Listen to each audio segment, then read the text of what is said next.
Kaixo, goazen ikustea hizkuntza berri bat, zotako askok ezagutzen ez duzuena. Ta zein da hori algebra. Algebra lantzeko behar ditugu 3 baldintza. Bat, zenbakiak, bestetik letrak edo hizkiak, eta azkenik matematikako ikurrak. Batuketa, kenketa, biderketa, zatiketa, parentesek eta bat. Orduan, 3 horiek ditugunean, ja badugu adierazpen algebraiko bat. Orduan, ikasiko duguna izango da, gure hizkuntzatik, adibidez kasu honetan euskeratik, pasatuko dugu matematikako hizkuntza batera, algebrara. Eta hortarako erabiltzen diran hizkiak zeintzu dira, 6 hauek gehienetan. Jarriko dugu isa, y-koa eta z, eta a, b eta c. Eta beti minuskulaz, txikiz idatzi behar dira, ez handiz. Horren hasiko gehan lehenengoarekin. Zenbaki bat gehi 8 bateko. Hori nola jartzen da matematikoki. Zenbaki bat nola ez dakigu zen den, izan daiteke 4, 7, 11, minus 13, erdi bat, horren jarriko diogu, kasontan ikigut, isakekin. Zenbaki bat, isa. Gehi 8 bateko, horren isari erantzi behar diot, edo batu behar diot, 8. Orduan, esaldi hau bihurtu da beste honetan. Hoi da, adierazpen algebraiko bat. Isa gehi 8. Zenbaki bat gehi 8 bateko. Bigarrena, zenbaki baten bikoitza. Orduan egin beharko duguna da, zenbaki bat bider bi. Orduan, egiten duguna da, isa bider bi. Guk alderantziz idazten dugu. Ez dugu jartzen horrela, Jartzen dugu alderantziz. Bi isa. Eta beste gauza bat ere bai. Puntu hori ez dugu jartzen matematikoki, normalean. Jarri daiteke, nahi bat ez dute. Baina normalean ez da jarriko. Eta horregatik jarriko dut horrela. Zenbaki baten bikoitza. Bi isa. Ez horrela, isa bi ez. Horran, puntua ez da jartzen, horran, zenbaki baten bikoitza. Hau da, gehi 4 bateko. Horran, erantzi behar dizkiot, 4 unitate. Gehi 4. Hau izango litzake, bigarren esaldia. Goazen 3. Zenbaki baten erdia. Orduan, zenbaki bat hartu behar dut, eta egin behar dut, erdia, zati bi. Matematikoki hemen guk ez ditugu jarriko 2 puntu, jarriko dugu marra bat. Orduan, zenbaki baten erdia. Horrela idazten da. Orduan, zenbaki baten erdia, ken 7. Orduan, kenduko diot, 7. Hau izango zateke saldia.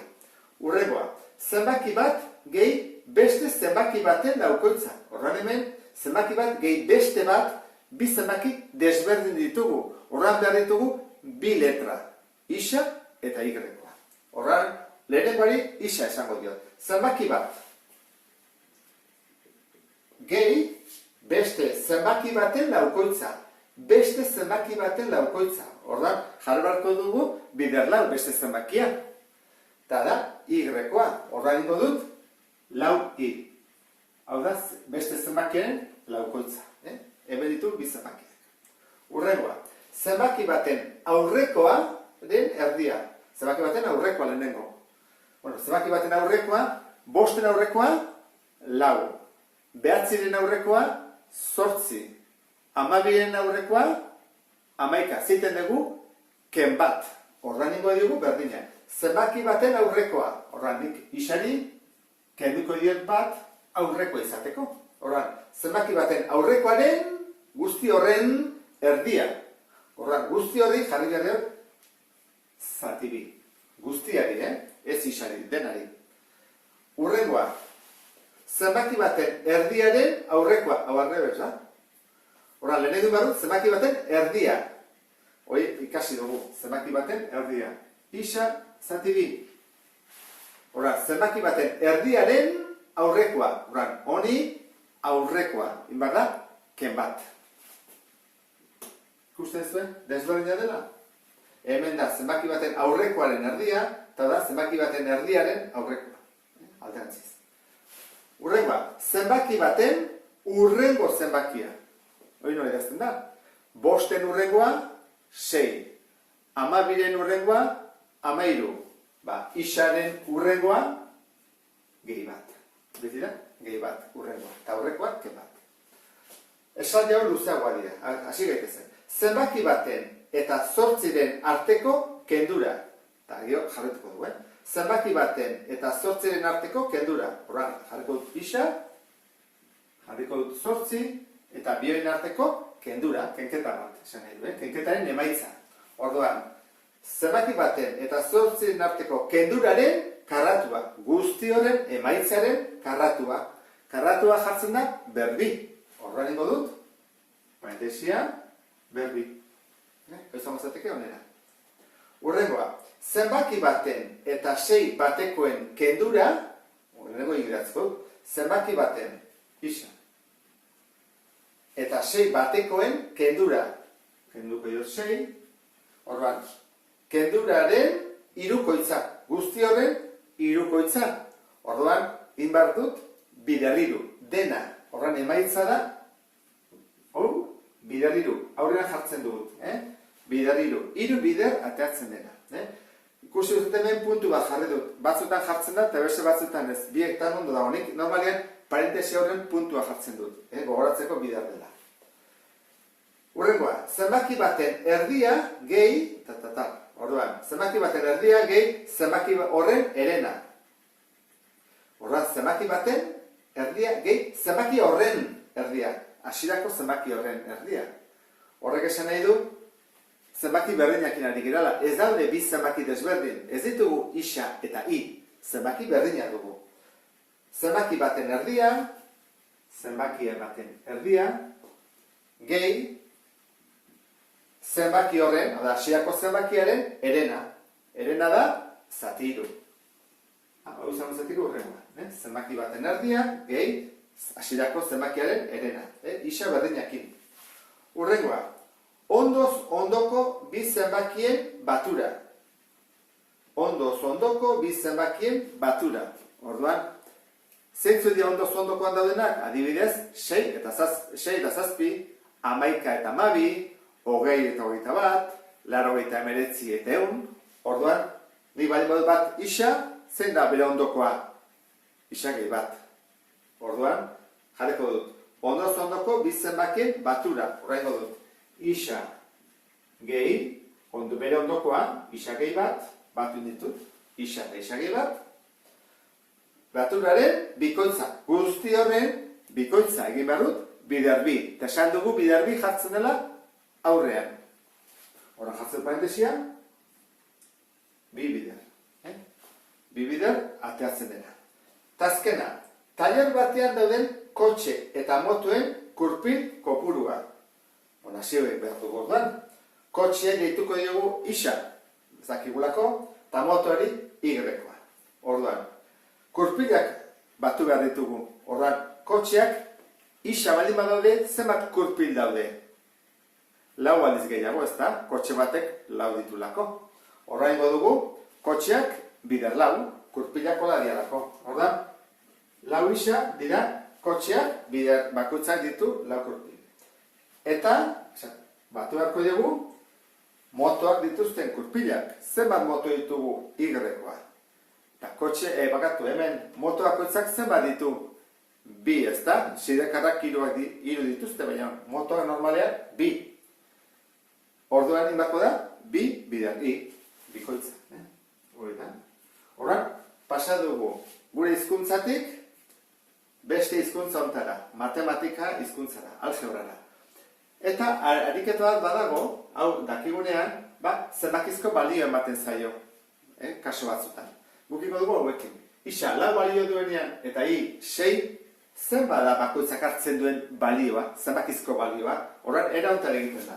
Ordezkatzen da, eta kentzen da isa, eta jartzen da zenbaki hori. Guri esaten diguten hori. Kaso honetan 4, izan daiteke 5, izan daiteke 3, izan daiteke -1, behaik esan behar diguten, ariketan. Orduan, honen zenbakizko balioa, jarri bat dugu, 4 gehi 8, ikusi dezuen bezala, isa kendu dut eta jarri dut 4, 4 gehi 8. Zenbakizko balio izango litzake, 12. Bigarrena, isa kendu behar dut eta jarri behar dut 4. Orduan da, 2 bider 4 gehi 4. Zer egiten da lehenengo, batuketa edo biderketa? Biderketa. 2 bider 4, 8 gehi 4, 12 baita ere. Urrengo bat, 4 zati 2, ken zazpi. 4 zati 2. Isa kentzen dut eta jartzen dut lau. Lau zati bi kentzazpi, minus bost. Zenbakizko balioa. Hurrengoa, hemen bi izki daude edo letra. Horran, bakoitzari berea jarri behar diot. Isari, lau. Horran da, lau, gehi, lau bider, sei. Kontuatzen zaten bezala, hemen punturik ez dago, ez dut jartzen, baina hemen jarri behar da dago. Zer, bi zenbakien artean, ez bada jartzen, itxurez emango du 46 dela. Eta abisatu behar da, lau bider 6 dela, hemen ez, badakin lau bider i dela. Orduan, lehenengo biderketa egiten da, lau bider 6, 24, gehi lau, 28. Hurrengoa, isa ken bat zati bi. Horran, isari esan dugu lau balia dula, lau ken bat zati bi. Lau ken bat, iru. Iru zati bi, 1,5. Baina terdi. Hurrengoa, isa zati bi. Horran, lau zati bi, ken bat. Lau zati bi, bi. Bi ken bat, bat. Hurrengoa, isa gehi bat. Hau horreza ezta? Da, lau gehi bat. Bost. Hurrengoa, isaren ordez, lau. Orduan, lau ken zortzi, berbi. Egin behar dut, lehenengo, barrukoa. Lau ken zortzi, minus lau. Berbi, minus lau, bider minus lau, plus amasei. Jartzen dugu horrela, eta egin dugu. Hurrengoa, hiru bider, isa da lau, ken sei. Orduan, lau ken sei, minus bi. Orduan da, hiru bider, minus bi. Zenba da, plus bider minus da emaitza, minus sei.